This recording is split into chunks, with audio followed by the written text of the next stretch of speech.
മോൾക്ക് തന്നെ 6 വയസ്സേ ഉള്ളൂ. മോളെയും കൊണ്ട് ലിഫ്റ്റിലൊക്കെ കയറുമ്പോൾ നമുക്ക് ഭയങ്കര പേടിയാണ്. ആ ഒരു ഫേസ് എനിക്ക് കാണാൻ പറ്റാതായപ്പോൾ ഞാൻ തന്നെ വിചാരിച്ചു വീട്ടിലിരുന്നൊരു വരുമാനം എന്നുള്ളത്. ഞാൻ ജോലി ചെയ്യുന്നതോട് കൂടെ തന്നെയാണ് ബിസിനസ്സും തുടങ്ങിയത്. ഫാമിലി ആണെങ്കിലും മക്കളാണെങ്കിലും അവരുടെ ഒരു ടൈം കഴിഞ്ഞാൽ അവരാരും നമ്മുടെ കൂടെ ഉണ്ടാവില്ല.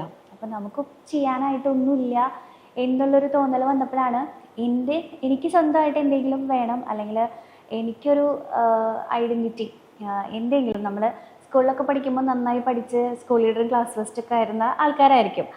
പെട്ടെന്ന് കല്യാണമൊക്കെ കഴിഞ്ഞ് കുടുംബം കുട്ടികളാകുമ്പോൾ നമ്മളെ തന്നെ മറന്നു പോകുന്നൊരു സിറ്റുവേഷൻ ഉണ്ടായിരിക്കും. ആ സിറ്റുവേഷൻ ഓവർകം ചെയ്യാനായിട്ട് ജോലി വേണമെന്നുണ്ടായിരുന്നു. പക്ഷേ വേറെ ഏത് ജോലിയാണെങ്കിലും നമുക്ക് മോളെ നോക്കാനും ഫാമിലിയും ഒരുമിച്ച് കൊണ്ടുപോകാൻ പറ്റില്ല.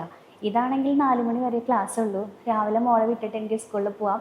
അപ്പം അതെല്ലാം നോക്കി എൻ്റെ അടുത്ത് തന്നെയാണ് ഞാൻ ജോലിക്ക് കയറിയത്. പിന്നെ കോവിഡ് ആയപ്പോൾ പെട്ടെന്നൊരു ദിവസം സ്കൂൾ അടച്ചു, പിന്നെ വീട്ടിലിരിപ്പായി. ആ സമയത്ത് എനിക്ക് ജോലിക്ക് പോകേണ്ടതായി വന്നിട്ടുണ്ട്. കോവിഡ് ആണെങ്കിലും നമുക്ക് ഓഫീസിൽ പോകേണ്ടി വരും. അപ്പോൾ മോൾക്ക് തന്നെ 6 വയസ്സേ ഉള്ളൂ. മോളെയും കൊണ്ട് നമ്മൾ ഓട്ടോ വിളിച്ച് അല്ലെങ്കിൽ ലിഫ്റ്റിലൊക്കെ കയറുമ്പോൾ നമുക്ക് ഭയങ്കര പേടിയാണ്. അന്ന് ഭയങ്കര കോവിഡൊക്കെ പീക്ക് ടൈമാണ്. ലിഫ്റ്റിൽ സ്വിച്ച് അമർത്തുമ്പോൾ പോലും മോളെയും കൊണ്ട് പോകുന്നതല്ലേ. അപ്പോൾ ഒരു 3 വട്ടമൊക്കെ എനിക്ക് കോവിഡ് വന്നിട്ടുണ്ട് ആ ടൈമിൽ. അങ്ങനെ ഞാൻ ഇന്നും രാവിലെ ഒരു 8:30 മോളെയും കൊണ്ട് ഓഫീസിൽ പോകും. ഒരു 6:30 വരെ മോളിൻ്റെ കൂടെ ഇരുത്തും. കുറേ കളർ പെൻസിലും ബുക്കും വാങ്ങിച്ചു കൊടുത്ത് ഇരുത്തി. ആ ഒരു ഫേസ് എനിക്ക് കാണാൻ പറ്റാതായപ്പോൾ ഞാൻ തന്നെ വിചാരിച്ചു വീട്ടിലിരുന്നൊരു വരുമാനം എന്നുള്ളത്. എന്താണെങ്കിലും വരുമാനത്തിന് വേണ്ടിയിട്ടാണല്ലോ. അപ്പോൾ മോളെയും നോക്കി വീട്ടിലിരുന്ന് എന്തെങ്കിലും ചെയ്യാമെന്ന് വിചാരിച്ചിട്ട് ജസ്റ്റ് യൂട്യൂബിൽ നോക്കിയതാണ്. അപ്പോഴാണ് ഒരു കറ്റാർവാഴ കൊണ്ടുള്ളൊരു സോപ്പിൻ്റെ ഒരു വീഡിയോ കണ്ടത്.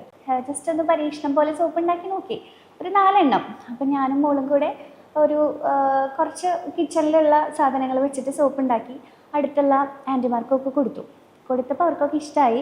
അവരത് ഉപയോഗിച്ചിട്ട് വേറെ ആൾക്കാർക്ക് റെഫറൻസ് കൊടുത്തു. പിന്നെ ഞാനത് എൻ്റെ ഫേസ്ബുക്കിൽ ഇട്ടായിരുന്നു ഒരു വീഡിയോ ആക്കിയിട്ട്.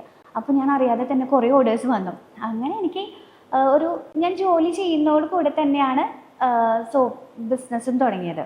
പിന്നെ എല്ലാവരും കൂടെ എൻ്റെ എന്താ പറയുക തലയിലൊരു ബിസിനസ്സുകാരി എന്നുള്ളൊരു പട്ടം തന്നു. പിന്നെ ഞാനതൊരു റെസ്പോൺസിബിലിറ്റി ആയി മാറി. പിന്നെ Everly founder and director ആണ്, and she is receiving the Woman Entrepreneur of the Year award on stage.